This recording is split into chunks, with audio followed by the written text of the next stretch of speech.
To talk about more about the Asian Sevens first leg, I got the Sri Lanka rugby trainer Nic Groube is with me. Nic, the look, I saw your Instagram post also, the results is not what you expected. No, in the big picture, it wasn't really the start that we were looking for, but it's all about baby steps as far as this squad development goes. So in the big picture, we're sort of progressing, we're moving in the right direction, so we're just looking forward to the next tournament to see if we can right a couple of wrongs. In terms of the fitness, we see sometimes the players did really well in the first half, but when it comes to the second half, they're lacking something, mojo maybe. Yeah, fitness results of late have all been really, really good from the boys, which is obviously, from my point of view, very pleasing. We're not sure whether it's just some kind of mental fatigue that's sort of running them down, or just exposure at that level of tournament, which is sort of playing on them a little bit.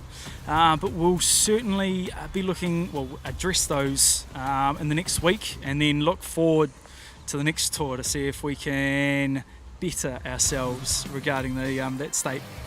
One thing of that, Kevin Dixon, he didn't select for the initial squad due to fitness issue, but he really turned up well. We saw last year against China, he went through the Chinese captain long way, maybe 70-80 meters, but this time he was much better than everyone else in the China game. Yeah, still to this date, I think that's one of the funniest things I've seen on a rugby field, that little man getting around that lanky Chinaman. No, he really put his hand up. He's a great trainer. He's a great athlete.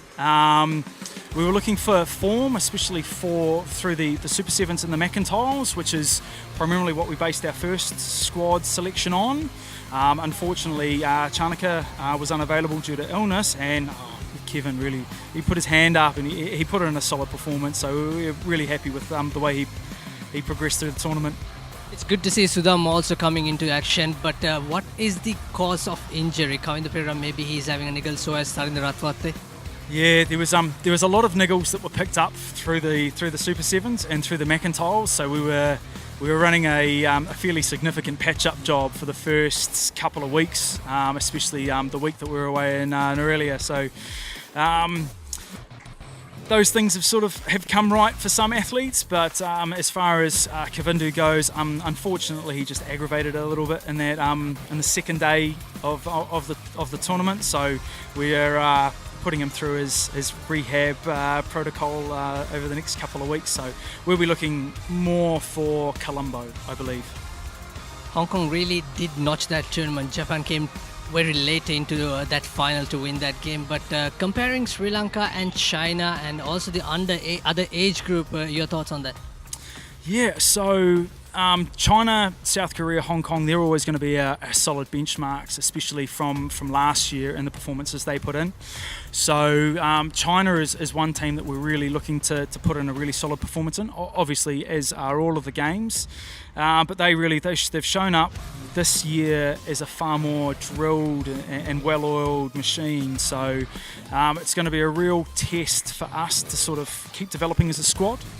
I mentioned benchmarks that we keep looking to measure ourselves upon, and I suppose the age group stuff is something that we look at obviously developing as far as the future years for Sri Lanka rugby. So the way that we sort of look at developing that section is measuring ourselves against the competition, the limited competition that those boys get, and that would be the under-20s tour, obviously at the end of last year in Malaysia. So you've got to look at how those boys did within the country, and then look at the performances they put against Chinese Taipei and Malaysia themselves, which were very good. But obviously Hong Kong were a step above, and that's the one that we're really looking in this country to measure ourselves again. And then once again, you look at how Hong Kong progressed with the under-20s tournament that they just competed in, and they had a hard time against the likes of Namibia and Fiji and Japan particularly. So you've got to look at how the level of competition that we've got to compete against, especially when we step outside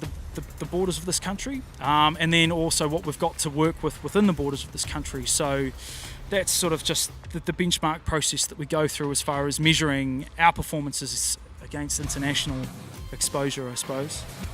Well, Nic, thanks for your output, and we'll see you. Wish you all the best in South Korea. I greatly appreciate that. Always a pleasure, young man.